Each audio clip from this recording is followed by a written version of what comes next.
Welcome. So today I'll be explaining to us the basic functions of DMask and how to use it, and what are the main features and how it helps you to keep your account safe. Now, DMask is simply a software, a fingerprinting software that helps you to browse through the internet anonymously without being blocked. Probably, let's assume your fingerprint is already blacklisted on some particular website, probably freelance website, and you need to create an account on that platform. Every account you create on that platform is going to be blocked, is going to be disabled. So the only solution for you is, and if you still want to create account on your PC, is to use a fingerprinting software, and that's where the mask comes in. So for you to use the mask, you need to just understand the function and the feature of one tab, which is the masking tab. The masking tab is where you do everything. Everything has been collapsed into that masking tab to make it very easy for you to use. So now the masking tab, we have three tabs. In the masking page, we have three tabs, which is the quick marks, the fingerprint, the proxy bank. Now on the quick marks page, that's where you launch a brand new protected browser. That's where you launch a brand new protected browser. And after launching the brand new protected browser, you will be prompted to save the profile, to save the browser as a profile. So now, why do you need to save the browser as a profile? You need to save the browser as a profile because you are going to be using that same profile for relogging into that same account you created on the profile. But if that profile is just a discardable profile you just created to test something, of course, you don't need to save it. But if you're going to be logging a very important account or creating an account on that profile, then you need to save the profile as a fingerprint. Okay, so now on the fingerprint page, you have a lot of profile you have saved.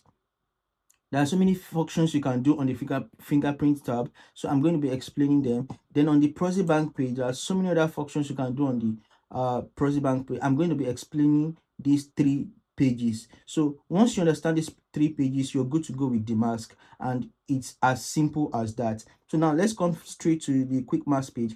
On the quick mask page, you have your launch button, you have your Windows button. If you want to use Windows 11, Windows 10, me, I always use Windows 10. There's no issue about that.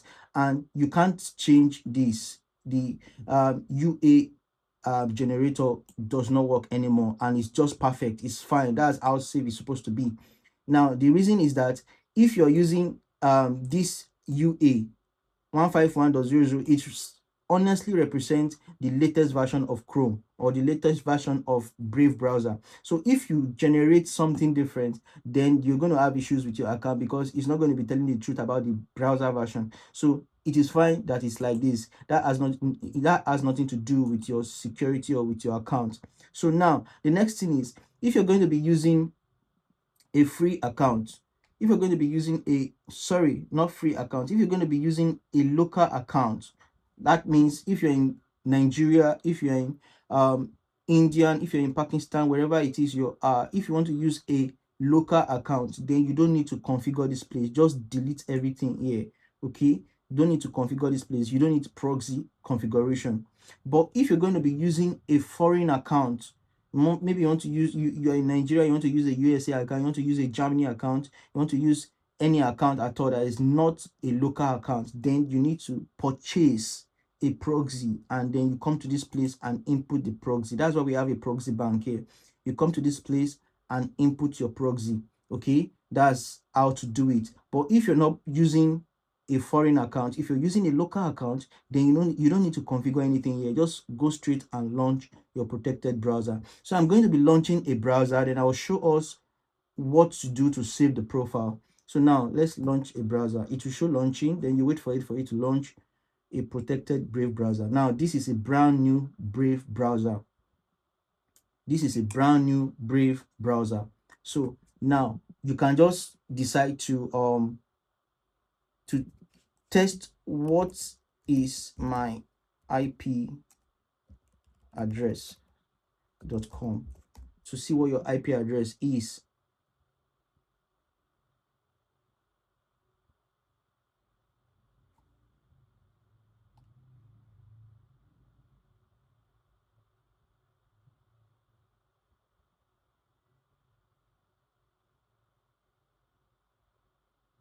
Okay, now you can see that your IP address is showing California, United States. Okay, now let's come back to this other browser where I downloaded. Okay, let's come back to this other browser. What is my IP address.com?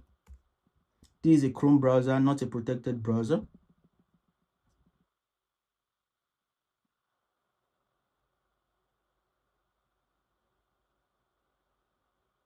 Now you can see that this is showing MTN Nigeria, okay, Lagos, Nigeria. So this browser is routed through that same proxy. So that's if you want to create an account that is not in your local region, you have to use a proxy, and this is how it goes. So now let's go back to the DMask app. Now it's asking you save fingerprint. Do you want to save this fingerprint for future use? Now if I'm going to be creating a very important account here, a very important profile here, maybe a freelance profile, something, so I will have to save this fingerprint profile. Okay, let's assume I'm going to be saving it as test 1. Then I'll just click on save, and that's fine, it's already saved. But if you're going to be creating a local account, that's an account in your local region, wherever you are, maybe a Nigeria account if you're in Nigeria, a Pakistan account if you're in Pakistan, a Ghana account if you're in Ghana, all you just need to do is to come here and clear this. Just click on clear. Once you click on clear, any browser you launch is going to be a local browser. It's going to be a local protected account, like it's going to be in your locality. Okay, now let's come straight here. Remember I saved the profile just now, so let's close this again. Okay, now that's all about the quick marks page, just meant for you to launch a brand new protected browser, and once you launch it, you save it, it becomes a saved profile. So let's come to this place. You can see test 1 is already saved. This is the profile I saved the other time. So now what do you do on the fingerprint page? Now these are the things you can do on the fingerprint page. You can right click on this page, on this saved profile, click on edit name. You can change the name to whatever you want. New tests. You can change the name of the profile to whatever it is you want. So now what else can you do? When you right click on it, you can export the profile. You can export the profile. When you export the profile, after exporting, let's assume I want to export this profile now. Let me save it to download folder. Okay, export profile. Now the profile is successfully exported. Now you can then import the profile again on a different PC, and the fingerprint will consist. The fingerprint will be consistent. Now what do? Go to download, click on the exported profile, and you see we have successfully imported the profile. Let's assume you have transferred this profile to a different PC. Now you have successfully imported the profile, and it's still going to give you every single details, both the fingerprint and everything consistently. So now what else can you do? You can launch the profile. Okay, this is the same profile launched again. So now what else can you do? You can edit the proxy of the profile. This is the proxy. You can edit the proxy. Now I've not really talked about the proxy bank yet, but I'm going to talk about it. This is a function of the proxy bank. Now I'm going to talk about it later. So now you can edit the proxy of the profile. What else can you do? Right click, you can sync to mobile. There is a mobile version of DMask. When you sync this profile to the mobile, you go back to the mobile, you can see the profile there. You can launch it and log into whatever it is you're doing currently on the PC. So now you can also delete the profile. It will ask you, do you want to permanently delete this profile? You click on yes, and that's all, it's deleted. So now these are the functions you can carry on this fingerprint page. And there's also one last thing you can carry on this fingerprint page. And what is that? You can test your fingerprint. Very important. If you are exporting your fingerprint to a different PC, always use this testing feature. Now on your current PC, click on test. It will launch the profile with a test page. Now it's saying fingerprint consistency. Check that this profile presents the same identity every time. Now this is profile identity digest. This is your profile identity digest. This must be identical on every PC after export and import. Now this is the first run, and it is now saved. Close this browser, launch the same profile again, and open this page to compare. So now let's close this. Okay, then we'll launch again to compare. Now you can see the same details previously when we launched, the same details it brought out again. That's to tell you that the profile is consistent. Every fingerprint surface matches the previous run. So this is the previous run, this is this current run, this is the previous run, everything for this profile identity to be the same, it means that every single thing here is the same. And now if you go straight down, you see more of your fingerprint details. You see more of the details here. Okay, you see the location. This is America, Los Angeles. Okay, and everything is very consistent. Now the moment you export this fingerprint profile to a different PC, you have to open this again, and it has to be consistent with that other PC. That's to tell you that the profile is consistent. Okay, and also let's check Fiverr.com. Remember, this a foreign proxy. Now you can see Fiverr is loading fine. There is no issue. Everything is loading correctly. You can see. Okay, now let's close this and go to the next page. Now we have dealt with everything that has to do with this fingerprint page. The next page is the proxy bank. Now, what is the proxy bank meant for? The proxy bank helps you to save your proxy. If you have a lot of proxies, you have purchased a lot of proxy you want to use for different purposes, this is where you save those proxy. You can import your proxy. You can import your proxy. You can paste them one after the other. You can paste a core URL. You can paste a plain text. You can upload a file. You can add upload a file. If you have downloaded a proxy file, you can upload the proxy file and it will import them for you. You can also input a URL. If the proxy is somewhere on the internet, you can input the URL and it will fetch the proxy for you, and it will test this proxy immediately after importing. And the testing is always done on the background, and it can auto retest every 6 hours in case there are any dead proxy. Now you can see currently I have 213 proxy in my bank. Okay, in my proxy bank I have 213 proxy. I have 119 working, 14 are dead already. Okay, 14 are dead proxy already. And what do? You can just come to this place and click on discard dead proxy. And if you want to add a proxy manually, you can click on this add manual. You can enter your proxy and add to bank.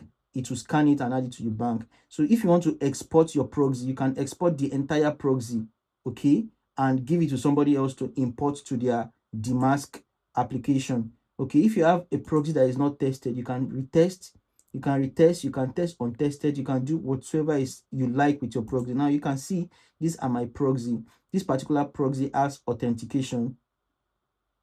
It has authentication and is working. Why this other proxy don't have authentication and they are also working? Oh, there are different type of proxy. There are proxy that have authentication, that is password, email and password, or username and password, while there are other proxies that don't have authentication, just log in and use, and those are mostly free proxies. So now that's that about the proxy bank. It helps you to save your proxy. And how do you use it? Once a proxy is saved on this place, you can basically use it across the app. You can see this is the proxy benchmark. These are the details about the proxy. Now, once a proxy is saved on this proxy bank, you can use it on the fingerprint page. Let me show you how to use it. Let's come to this place, edit proxy. You can see what proxy is being currently used on this profile. You can actually test if the proxy is still working. Yeah, this proxy is working and it's Europe, Moscow. Okay, this proxy is working. It has no username or password, so it's definitely a free proxy. So now you can change the proxy by choosing from the proxy bank. Okay, now you can see all these proxy that are highlighted already. All these proxies that are grayed out, rather, sorry, they are already in use. You can see they are in use in my profiles. This one is in use, this one is in use, this one is in use, this one is in use. You see, they are already in use, so I can't use them any longer for any other thing, any other profile. So I have to use something else. It protects you from using the same proxy for multiple profiles. So you can choose something else. So you can choose from anywhere. There are a lot of proxies here. But on your own account, you might not have proxies like this. You have to upload proxies for them to be visible in your proxy bank like this. So now you can choose whichever proxy you want, set it up, then save the proxy, then launch the profile. And you can also decide to clear the proxy. You can clear the proxy and save without a proxy. Then that means it's going to launch with your local IP address, the IP address assigned to you, assigned to your internet service in your local region. Do you understand? So now this is just a summary of everything you need to know about DMask. These are the major features you need to use every day on DMask. Every other thing are important, not too important, but then, okay, they are somewhat important, but then this is what you need for your day-to-day run and day-to-day use of DMask. So if you have any question, you can drop your question in the comment section, or you send us a message to the support. And also there will be a link in the description section. You can choose to join our community, and also we have a community website where you can go to drop your any information you have about the product. You're enjoying the product, you have questions, you have things you want to publish about the product, and so on and so forth. You can actually do that on the community website. So thank you for watching to this point, and we'll see you in the next video.